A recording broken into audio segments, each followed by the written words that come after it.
로봇을 감싸고 있는 에어백을 엄청 크게 펑 터뜨려가지고 화성 표면에 쾅쾅쾅 부딪히면서 착륙이에요? 착륙합니다. 아, 던지는 거예요. 운이에요. 운빨이에요. 로봇이 활동을 해서 표면을 네. 채취도 하고 뭐 네. 할 거 아니에요? 네. 그걸 지구에 어떻게 전달을 해요? 와이파이. 와이파이가 된다고요?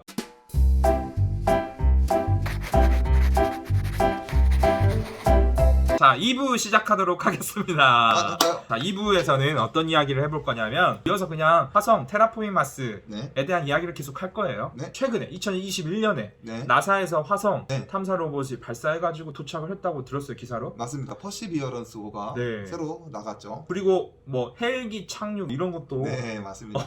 기사로 본 것 같아요. 이걸 위해서 조사한 게 아니라 평소에 관심이 있었기 때문에. 그렇죠. 우리는 언제나 우주에 관심이 있죠. 그럼요. 이 화성이 개척한다는 게 먼 미래가 아니라 점점 현실로 다가오는 느낌이 좀 저는 들어요. 후기님은 가능성이 있다고 보십니까? 제가 볼 때는 분명히 가능합니다. 가서 살 수 있어요. 오. 근데 시간 문제입니다. 시간 문제라고요. 언제가 될지는 그건 미지수인 것 같아요. 왜냐면 사람이 살려면 아까 말씀하신 것처럼 어느 정도 공기도 필요하고 물도 필요하고 많죠. 산소도 필요하고 네네. 양분도 필요하고 그런 걸 갖춰 놓은 상태에서 인간이 가야 제대로 된 정착이라고 할 수가 있잖아요. 그렇죠. 근데 그게 얼마나 걸릴지는 저로서는 그렇게 확실하게 예측하기는 쉽지 않을 것 같아요. 호호. 진행을 해보고 점점 시간이 계속 변동이 되어가는 형국일 것 같아요. 알겠습니다. 감사합니다. 그 다음 질문 바로 또 들어가도록 할게요. 이제 화성으로 사실 예전부터 많은 탐사선을 보낸 걸로 알고 있어요. 네, 맞습니다. 근데 실제로 도착한 탐사선은 많지 않다고. 몇 개 없습니다. 네. 인간이 탄 우주선이 네. 화성으로 출발한다고 한들 네. 우리가 도착을 할지 안 할지 모르는 거 아닙니까? 그렇죠. 그런 위험 부담도 분명히 있죠. 그런 걸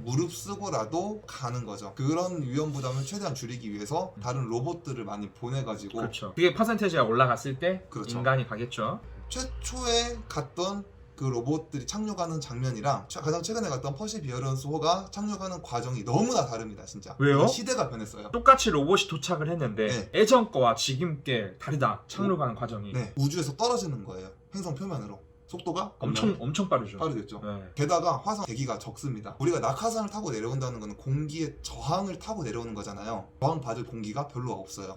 있어 보이게 얘기하네. 엄청나게 빠르게 내려오는데 속도를 줄이기가 되게 어렵습니다. 초창기의 화성 착륙 로봇들은 때가 되면은 에어백 있죠. 로봇을 감싸고 있는 에어백을 엄청 크게 펑 터뜨려가지고 화성 표면에 쾅쾅쾅 부딪히면서 착륙이에요? 착륙합니다. 아, 던지는 거예요. 운이에요. 운빨이에요. 그러니까 살아남으면은 그냥 착륙한 거고.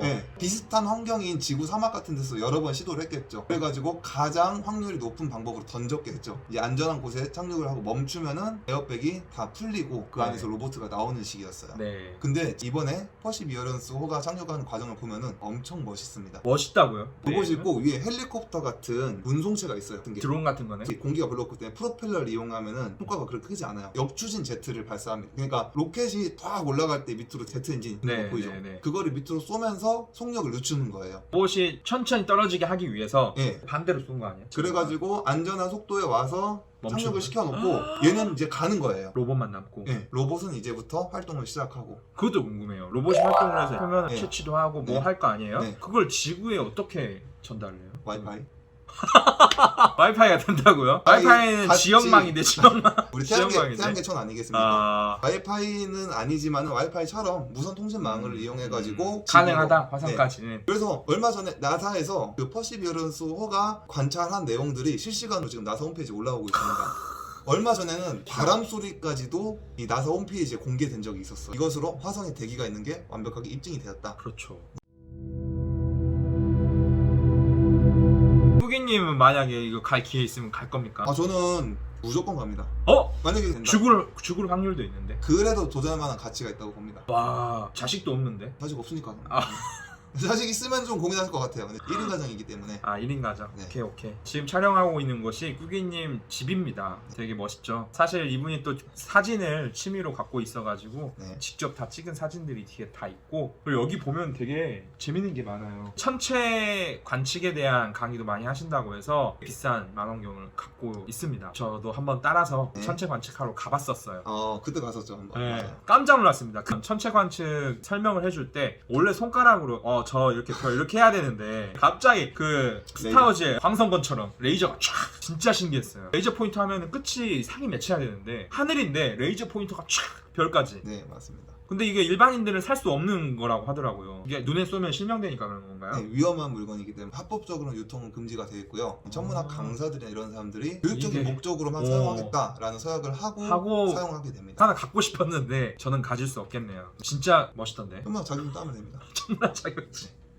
테라포밍 마스라는 게임을 제가 좋아하는데 고증이 잘 돼 있고 목표가 그렇게 되어 있지만 네. 플레이가 실제로 진행될 때는 카드에 의해서 많이 진행이 돼요. 카드 자체가 일종의 프로젝트라고 보면 되고 자세히 읽어보면은 되게 재밌는 흥미로운 얘기들이 많습니다. 하나만 예를 들자면 자기장에 대한 이야기를 할 수 있어요. 아, 자기장. 지표에는 맞네요. 없는데 그러겠네요. 자기장에 관련된 프로젝트가 많습니다. 화성은 자기장이 없나요? 지구는 자기장이 있잖아요. 지구는 하나의 커다란 자석이라고 보면 돼요. 네, 그쵸. 근데 우리가 지구에서 태어났고 지구에서 자랐기 때문에 당연한 것처럼 보이지만 사실 우주에는 여러 행성 중에서 자기장이 없는 행성들도 굉장히 많습니다. 그리고 화성은 자기장이 없어요. 우리가 알게 모르게 이 자기장이 생명체의 생명 활동에 굉장히 큰 역할을 합니다. 와, 도움을 많이 줘요. 대표적으로 어떤 도움을 주죠? 일단 길찾기에 도움을 줘요. 아니, 길찾기 일단은 우리가 자외선으로부터 대부분을 벗어날 수가 있습니다. 태양에서 자기장에서. 여러 가지 좋은 것들도 오지만은 해롭고 위험한 것들도 엄청나게 많이 옵니다. 그걸 그쵸, 태양풍이라고 하는데 지구에는 자기장이 그 중에서 해로운 것들 대부분을 막아줍니다. 그렇기 때문에 자기장도 굉장히 테라포밍 하기에는 되게 중요한 요소 중에 하나구나. 그렇죠. 그리고 네. 지구에 사는 생명체 중에서 아주 많은 부분들이 지구의 자기장을 직접적으로 이용하고 있는 생물도 많이 있습니다. 철새. 철새? 수천 킬로미터를 바다를 건너는 새들이 어떻게 해서 자기 집을 찾아갈까요? 완전 대륙 횡단을 하는 새들도 있어요. 그렇죠, 그렇죠.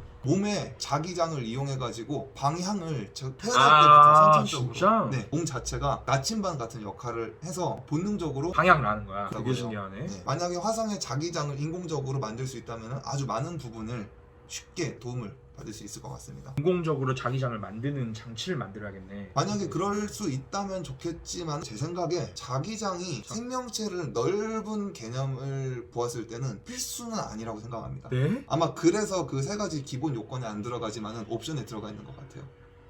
제가 알기로는 자기장 거의 필수 아닐까? 인간 같은 고등생물은 그렇지만은 미생물들 미생물들 이런 거는 생태계라는 게 한 다 같이 살아야 되니까. 종만 가봤자 죽습니다. 그쵸. 인간만 가봤자 안 된다는 거. 가장 좋은 거는 지구 생태계를 그대로 옮겨놓는 게 가장 좋은 방법이에요. 그렇죠. 미생물 차지하는 분야가 엄청나게 많아요. 우리가 인지하지 못하고 있을 뿐이지. 이게 알면 할수록 점점 어려워지고 있습니다.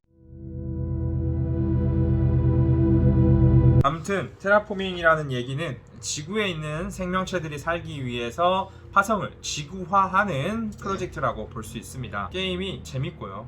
물론 단점들도 사람들이 많이 얘기하기도 합니다. 어떤 장점들이 있을까요? 카드를 막 내려놓는데 나 혼자 게임하는 것 같다. 혼자 계속 생산량을 늘리고 빼고 인터랙션 같은 경우는 카드를 드래프트 할 때뿐 식물 타일 놓거나 도시 타일 놓을 때도 약간 영향을 주긴 하지만 마치 약간 화성 테라포밍은 같이 하는데 각자 하는 느낌? 그래도 이게 전 세계 보드게임 랭킹 4위 정도. 4위나 오늘 테라포밍 마스에 대한 이야기를 좀 했는데 사실 온마스라는 보드게임도 화성을 테라포밍하는 테마를 갖고 온마스? 있는 이것보다 조금 더 복잡한 게임이죠. 음. 그 게임도 가지고 오고 싶었는데 하나의 게임만 이야기하고 다른 얘기를 많이 하면 좋을 것 같아서 이렇게 진행을 했습니다. 오늘 어떠셨나요? 제가 얘기를 많이 한 것 같은데 이런 주제에 대해서 일상적으로 뭐 친구라든지 직장 동료라든지 얘기할 만한 사람이 없어요. 잘 얘기 안 하죠. 근데 이 정도로 얘기를 했을 때 이걸 잘 받아들이거나 흥미있게 들어주는 그런 대화 별로 없죠. 그렇기 때문에 저는 되게 재밌었습니다. 오늘부터 테라포밍 마스를 플레이할 때 오늘 본 내용을 바탕으로 좀 생각을 해보시고 카드를 사용하면서 읽어보세요.